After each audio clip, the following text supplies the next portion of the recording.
Kali ini kita berdua berada di wisata Banjaran.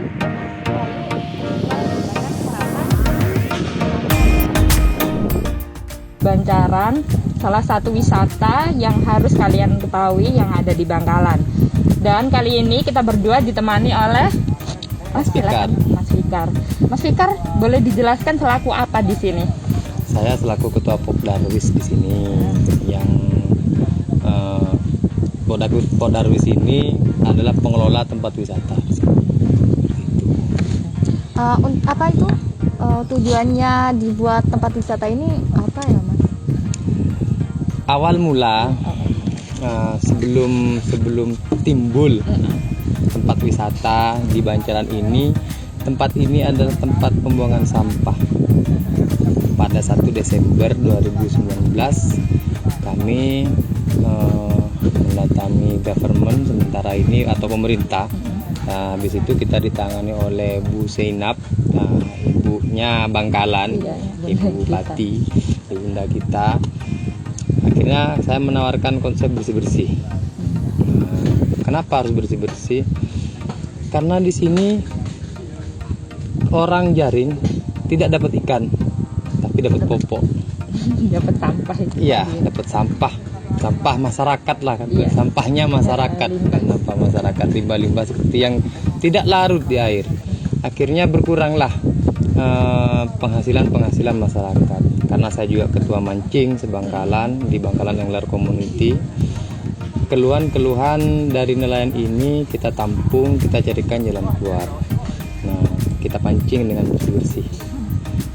Di situ semua OPD turun, semua lembaga masyarakat turun, nelayan turun, dan semuanya turun agar tidak dibuangi sampah kembali. Ibu Sinap tanya, Fikar, agar tidak dibuangi sampah kamu harus bagaimana? Nah itu Bu, siapa tahu Ibu punya ide. Ayo kita jadikan tempat wisata. Akhirnya timbullah ide pertama itu di situ. Nah, pada tanggal 18 Desember peletakan kayu pertama diletakkan oleh Bu Zainab Sulaida.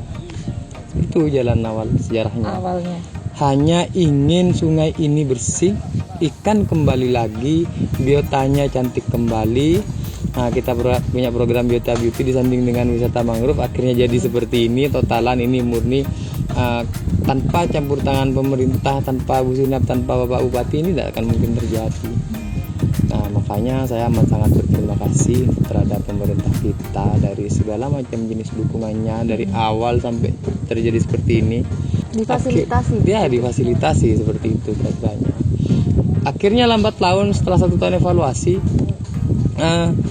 sampah sudah berkurang. Nah, kita lihat sampah sudah berkurang. Dulu ini kita dapat 7 ton sampah. 7 ton. Awal pembersihannya. Dan itu belum selesai. Setiap hari kita buangi, setiap hari kita bersihkan, berperang sama pembuang sampah yang ada di sungai. Terus selama sudah dibangun ini, apa sih progres yang udah didapat dari sekitar Banjaran ini setelah adanya ini? Setelah adanya ini, yang kelihatan itu selain sungainya yang semakin bersih, orang-orangnya ada penambahan penghasilan. Ketika musim angin seperti ini, nelayan tidak bisa melaut, mereka mengangkut atau membuat namanya wisata susur sungai.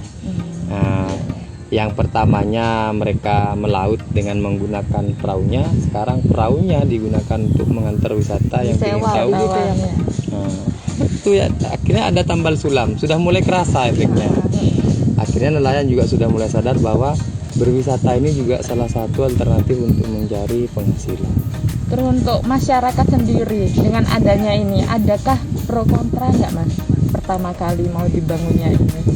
Pertama kali mau dibangun, kalau pro kontra nggak ada pro kontra.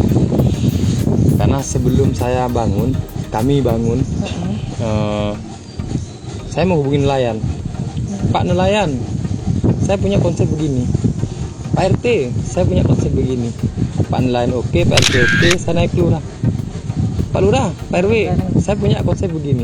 Akhirnya mereka setuju semua, oke, baru kita dulu.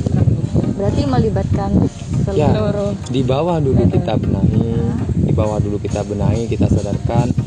Kalau pro kontranya nggak ada, tapi kalau cemoohan, ya nggak mungkin Fikar, nggak mungkin. Mustahil. Mustahil. Ya.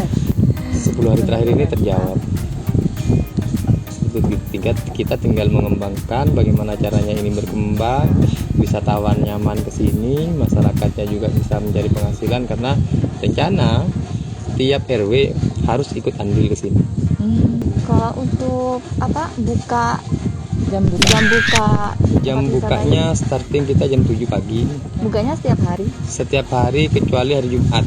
Kita ngadakan Jumat bersih untuk ninjau apakah ada paku yang copot, ada tali yang putus, agar Sabtu Minggunya, karena hari Sabtu dan Minggu ini weekday. Iya. Biasanya Nah, melonjak. Ramenya ya. Nah, karena orang ini rata-rata berlibur di hari Sabtu dan Minggu. Agar Sabtu dan Minggu ini aman, kita dari Jumat melakukan pengecekan per titik-titik paku yang Gimana? di wisata Bancaran. Kita punya konsep friendly tourism. Nah, wisata yang bersahabat. Nah, dengan tagline Maperna, Makerong, Mapunga. Dengan 10.000, bapak-bapak di rumah itu sudah bisa membahagiakan anak dan istrinya. Parkir 2.000 cuma. Iya. Tiket masuk 2.000. 4 orang 8.000. Ya, satu karcis sepeda motor 10.000 sudah bisa membahagiakan anak istrinya.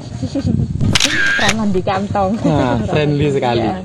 Mungkin ada apa ya, pesan atau himbauan kepada masyarakat yang sudah berkunjung ke sini Ya. agar tidak merusak kata apa gitu. Ya. Silakan Mas Fikar.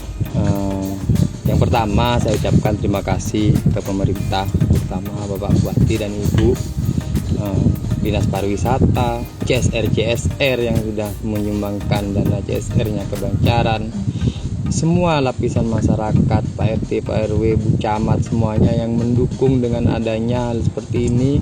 Masyarakat Bancaran sudah dibuat senang dan diuntungkan dengan hal ini. Dan itu ucapan terima kasih yang saya sampaikan kepada mereka. Terus saya juga mengimbau kepada masyarakat Bancaran, mari cintai alam kita agar alam kita juga mencintai kita. Nah, kan kita juga gak mau terjadi seperti longsor tempat-tempat yang lain. Kalau kita menjaga alam kita, insya Allah alam kita juga menjaga kita. Jangan lupa berkunjung ke Bancaran dan Tourism. Itu tadi keseruan kita berwisata